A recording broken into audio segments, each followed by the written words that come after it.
Is David Bednar really back? Man, kind of looks like it, doesn't it? Good morning to you. Good Tuesday morning. I'm Dejan Kovacevic of ZK Pittsburgh Sports, and this is Daily Shot of Pirates. It comes your way bright and early every weekday if you're into football and or hockey. I also offer daily shots of Steelers and Penguins where you found this. Pirates 7, Red Sox 6 last night at Fenway Park. Brian Reynolds with 2 home runs, went 3 for 5, just looked like he's trying to negotiate with his bat at this point. Visitors had good offensive showings also from Jason DeLay with a home run. Kanan Smith-Njigba, who's looking awfully comfortable at the plate, just as he did through the spring. And another guy who looked awfully comfortable all through the spring was Bednar. He didn't look better than his old self, but he looked like his old self. He looked like the All-Star who was sent out to Los Angeles, and deservedly so, last summer. And between this and his showing in the season opener in Cincinnati last Thursday, he's got everything going. 2 innings now, a couple of hits, neither of them struck. 4 strikeouts, no walks. His fastball is running up there at an average of 96.2 miles an hour. That's just standard Bednar heat.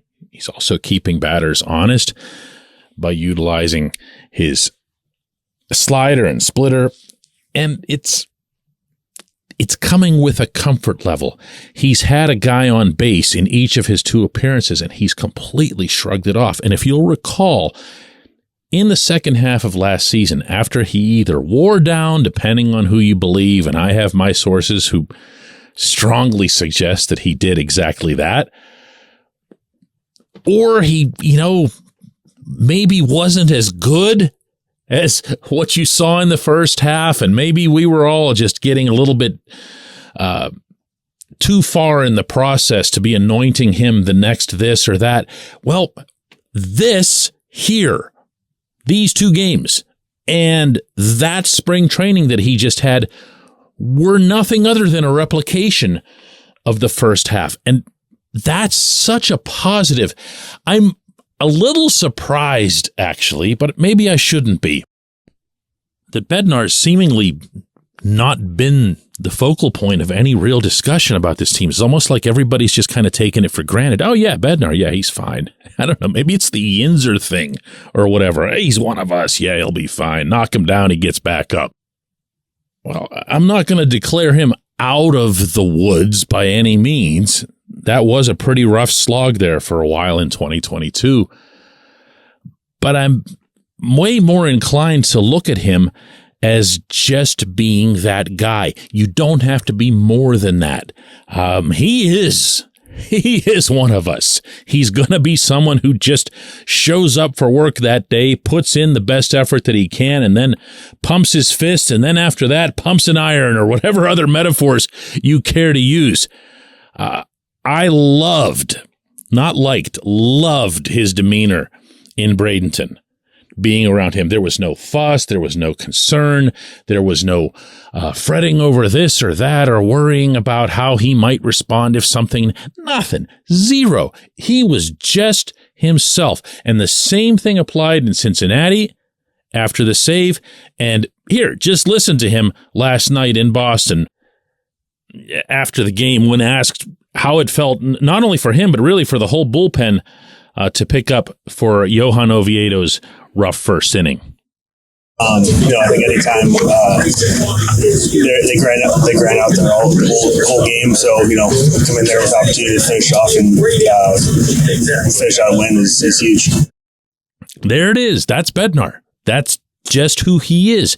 And if this franchise, because I'm going to take this on a bigger scale here. I only use franchise when I'm getting real cosmic on the subject. But if this franchise is to build something, is to go somewhere, whether it's this year or the year after that or the year after that, it sure will help to have that ninth inning locked down. I appreciate that Colin Holderman has stepped up, has looked like a guy who could be your setup guy, who could also take some turns in the ninth. I appreciate that Yerry Delos Santos, before he went down to injury late last season, looks like he might have that type of stuff too, and I look forward to having him back in the fold, back up from Indianapolis once he's fully ready to go. But I'm not seeing a whole lot else in that regard, meaning back-end relief. I don't see it in Pittsburgh, and I don't see it in Indianapolis, and I don't care if it's in Altoona. No one rears a closer from the minor league level. They just kind of get shaped as they get a little older and they get moved out of starting duty. Count the blessings and consider, even in the immediate context, the positivity of having a Bednar. The Pirates, it was a weird game. All those home runs and everything else that was going on early, you thought for sure Oviedo was going to get yanked. Oviedo stays in the game. To his credit, fights through it. Pirates hit a bunch of home runs of their own. Still not enough.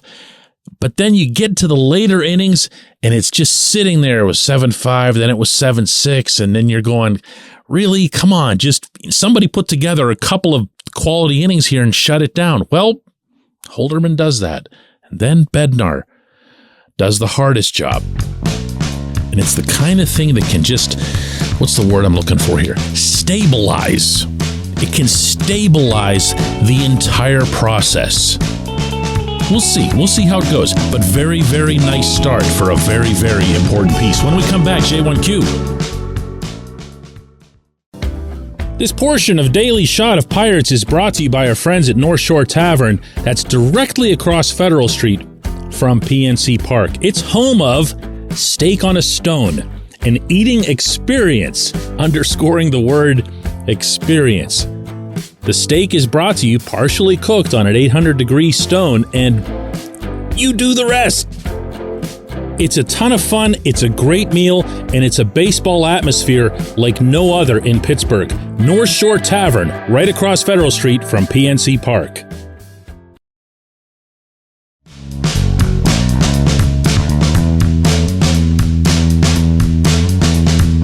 Today's J1Q comes from Jeremy, who says, DK, I know it's just a few games in, but I am not impressed with any part of Rodolfo Castro's game at this point. He's been a liability in the box and in the field. Do we have to deal with this until June when Nick Gonzalez's Super 2 clock has expired? I don't think so, Jeremy. I really believe that when Derek Shelton publicly opened up the second base position, which he did, to his credit, very, very early in spring training, and just said, we don't have somebody that's there. We have a bunch of different guys that are competing for it. And then it kind of dwindled down to just a couple of guys, that being both Castro and Ji-Hwan Bae. Well, Bae's been the better player. He hasn't been great. He's definitely not going to be on any consistent basis what everyone was all excited about after the opener in Cincinnati. But I believe he's got a better potential to help you in this baseball environment. He might be able to benefit more than any other player on the roster, hitter or pitcher, from baseball's new rules. I think he's shown that much. Castro, in contrast, looks like a relic, hearkening all the way back to the launch angle era, circa, 2022. But that's what he is. He's an all-or-nothing hitter. And if he doesn't hit the all, as we've seen through the opening week here, it's nothing. And it's an awful lot of awkward, uncomfortable-looking swings, specifically when it comes to situations where runners need to be driven in. That's the part that really screams out at me to this point in the season. And going back through spring, because Castro has come up with runners at second and third, whatever the situation is, and he's just out of his shoes, man. He's got one speed, one style, one swing path, one intention. And that's to hit the ball to the moon. When he does it, we can all sing his praises and say, oh, yeah, he looks like he's going to be this or that, or imagine all that power at second base and everything. Doesn't matter.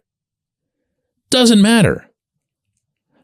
I'm going to say this even on the morning after the Pirates hit 3 home runs in an AL East ballpark to get a W.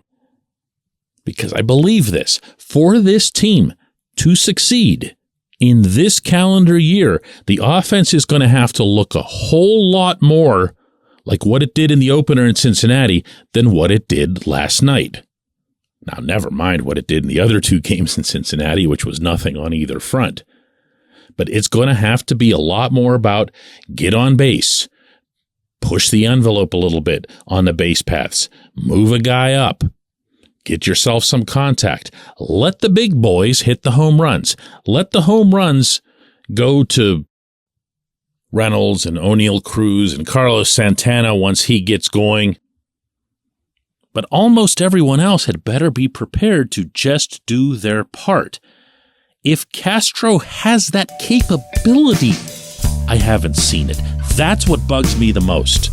But yeah, Gonzalez is off to a nice start too, but you know how I am with prospects. Let's see what they do here. I appreciate the question. I appreciate everybody listening to Daily Shot of Pirates, and we'll do another one of these tomorrow.